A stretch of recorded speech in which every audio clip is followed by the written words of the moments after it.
Welcome back everyone, welcome back to my channel Arcanas visions of life. আমি পম্পি আপনাদের সাথে আছি। আজকে দেখে নেব স্করপিও মানে বৃশ্চিক রাশির কেমন যাবে 2026, কি কি পরিবর্তন তাদের মধ্যে আনা দরকার। তাহলে বৃশ্চিক রাশি রেডি হয়ে নিন, দেখে নিন কি কি হতে চলেছে 2026-এ, কি কি চেঞ্জেস আসতে চলেছে বা আনা দরকার। বৃশ্চিক রাশি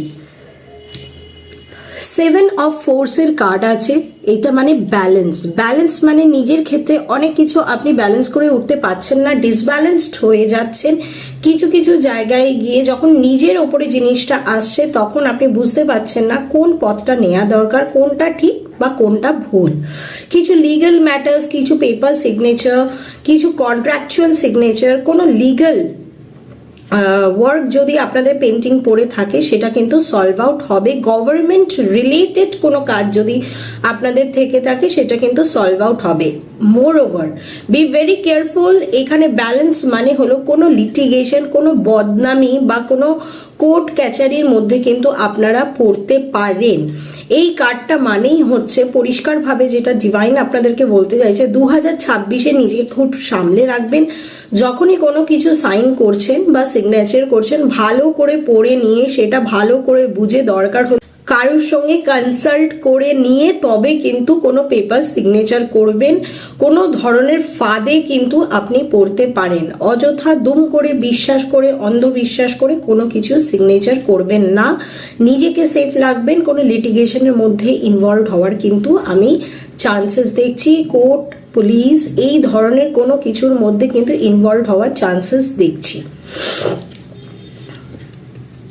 next card is the waterfall. The waterfall মানে এখানে এটাই হচ্ছে যে হতে পারে আপনার 2026 জীবনে প্রচুর ইমোশনাল আপস অ্যান্ড ডাউনস নিয়ে এলো। কোথাও কোথাও হয়তো আপনার মনে হতে পারে যে না, this is not my cup of tea, বা কোথাও কোথাও এরকম মনে হতে পারে যে আমি একটা ট্র্যাপের মধ্যে পড়ে গেছি, এখান থেকে আমি কোনোভাবেই বেরোতে পারছি না। ওয়াটারফল আর একটা জিনিসও আমাদেরকে বোঝায়, যেরকম নেগেটিভ সাইড সেরকম ওয়াটারফলের পজিটিভ সাইডও আছে। আপনার মধ্যে সেই কারেজ, সেই পোটেনশিয়াল, সেই ক্ষমতাটা আছে যে যে সিচুয়েশনই হোক না কেন আপনি সেই সিচুয়েশন থেকে নিজেকে ঠিক বের করে নিয়ে আসতে পারবেন। শুধু কোথাও না কোথাও একটা কনফিডেন্সের দরকার। Lack of confidence within you আমি কিন্তু ফিল করতে পারছি। ওভার ইমোশনাল হবেন না। এইটা মানে এই কার্ডটার মানে এরকমও আমরা প্রেডিক্ট করে থাকি।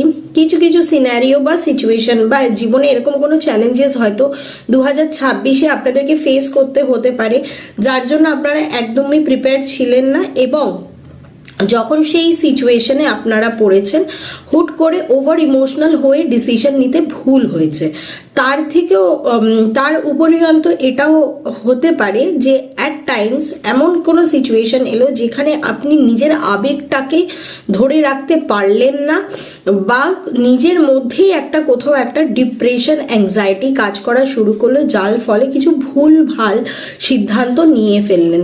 একটা জিনিস স্করপিও বৃশ্চিক রাশি সর্বদা মনে রাখবেন, ওয়াটারফল মানে হলো আপনার মধ্যে পোটেনশিয়াল আছে যে কোনো সিচুয়েশনে নিজেকে মানিয়ে নেওয়া, আর এইটাকেই যদি কাজে লাগাতে পারেন যে কোনো স্টাক পজিশন থেকেও আপনারা বেরিয়ে যেতে পারবেন। মানিয়ে গুছিয়ে বুদ্ধি লাগিয়ে বেরোনোর ক্যাপাবিলিটি কিন্তু আপনাদের মধ্যে আছে। এখানে একটা কার্ড আছে in reverse, that is on track scroll number 1 card. এইটার মানে হলো কোনো অপরচুনিটি আসতে পারে বাইরে যাওয়ার, চাকরির সুবাদে কোনো অপরচুনিটি আসতে পারে যেখানে আপনাকে বাইরে যেতে হতে পারে, বাট আপনার অন্তরাত্মা হয়তো আপনাকে বলবে যে না, বাইরে যেতে হবে না, এখানেই যা করার করব, আদারওয়াইজ আমি করব না। সেটা কিন্তু ভুল। কনফিউশন বা যদি কোনো ট্রাভেলের যদি আপনাদের চিন্তা ভাবনা থেকে থাকে তার মধ্যে কিন্তু ডিলেজ আমি দেখতে পাচ্ছি। যদি কোথাও আগে থেকেই প্ল্যানিং ছিল ঘুরতে যাবেন বা ঘুরতে যাওয়ার কথাবার্তা হয়ে আছে, সেটা কিন্তু ডিলেও হতে পারে, বা কোনো ধরনের কোনো সমস্যার কারণে ক্যান্সেলেশনও কিন্তু হতে পারে। বা যদি এরকম সিচুয়েশন এসে থাকে যে আপনার বাইরে যাওয়ার কথা আছে, চাকরি নিয়ে হোক বা অন্য কোনো পার্সোনাল রিজনে হোক, সেটা কিন্তু স্টাক হয়ে যেতে পারে due to lack of determination. তো তো যদি আপনি মনে করেন এই চিন্তা ভাবনাটা করেছেন নিজের ভালোর জন্য, নিজের লাইফটাকে পরিবর্তন করবেন বলে, তাহলে স্টিক টু ইট। নিজের ডিসিশনকে কখনোই পাল্টানোর চিন্তা ভাবনা কিন্তু করবেন না। Last but not the least, the karmic Terence.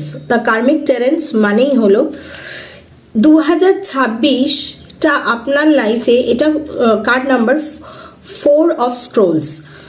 এইটার মানে হলো আপনার পেছনে যা অতীতে আপনি বপন করেছেন যথেষ্ট ভালো পজিশনে আছে, মানে যে কাজটাই করে থাকুন না কেন সেটা খুব ভালো পজিশনেই আপনার আছে, কিন্তু আপনি সেখানে নিজের ইনভেস্টমেন্টটা না করে যেই জায়গাটা খরা জমি, ফার্টাইল না, ঠিকঠাক পজিশনে নেই, সেটার পেছনে ইনভেস্টমেন্ট করে যাচ্ছেন। তার মানে একটাই জিনিস দাঁড়াচ্ছে, অতীতে কিছু এমন করেছেন যেটা আপনার জন্য খুব বেনিফিশিয়াল, কিন্তু সেটাকে আপনারা ওভারলুক করছেন। বর্তমানে যেই জায়গাটায় ফোকাস করছেন সেটা একদমই বেনিফিশিয়াল নয়, সেই জায়গাটায় ইনভেস্টমেন্ট করে যাচ্ছেন। তো এই চেঞ্জটা কিন্তু ভীষণ আনা দরকার।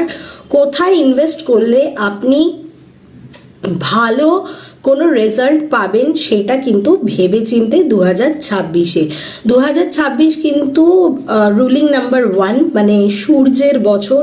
কিছু মানুষের জন্য ওভার কনফিডেন্স আনবে, পাওয়ার আনবে, স্ট্রেংথ আনবে, কারেজ আনবে। আবার কিছু মানুষের জন্য ওভার কনফিডেন্সের কারণেও ক্ষতি হওয়ার চান্সেস আছে, ল্যাক অফ ডিটারমিনেশনের জন্য কিন্তু ক্ষতি হওয়ার চান্সেস আছে। বৃশ্চিক রাশি, স্করপিও, আপনাদের জন্য কিন্তু এটা মাথায় রাখা খুবই দরকার কোনটা আপনি করবেন এবং করবেন না, বিকজ ব্লকেজেস দু জায়গায়, ডিটারমিনেশন অ্যান্ড কনফিডেন্সের মধ্যে আমি দেখতে পাচ্ছি। এই দুটোকে যদি ব্যালেন্স করে চলেন নিশ্চয়ই 2026 আপনাদের খুব ভালো যাবে। Thank you so much for being with my channel. Have a great day everyone. 2026-এর জন্য অনেক অনেক শুভেচ্ছা।